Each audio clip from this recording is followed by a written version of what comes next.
I would love it if the Labour Party in the state would, in the interest of our state, okay, queue behind my candidacy. I believe that with the greatest respect to other candidates from other parties, I believe that I alone, that I am the best and the most qualified for this job at this time, that I'm the best prepared, I'm the most experienced to really address the critical challenges that face us in Enugu State today. These are challenges of water supply, very, very poor road infrastructure, significant insecurity, the lack of payment of pensioners, the lack of payment of gratuities to retirees, the very high unemployment, and of course the poor sanitation in the state.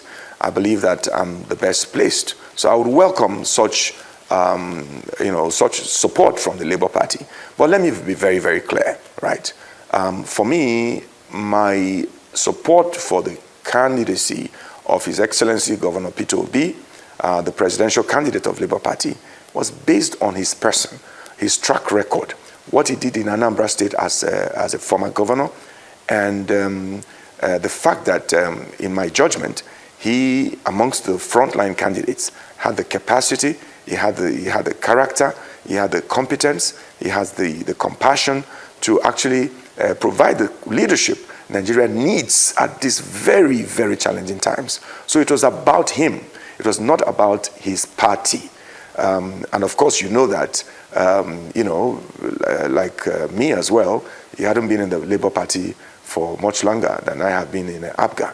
But I think in a way where we are in this country today, let us move away from this party business. Let us look at individuals who have the preparation, who have the discipline, who have the track record, who have the capacity and the competence to provide leadership, rather than focusing on parties, which you and I know come for two for a penny.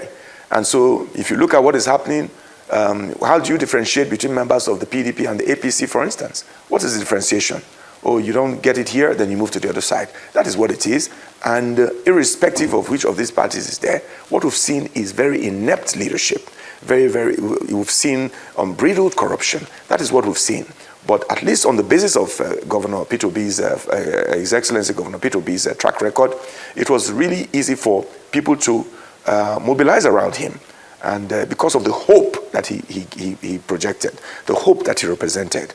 And that's what it is for me.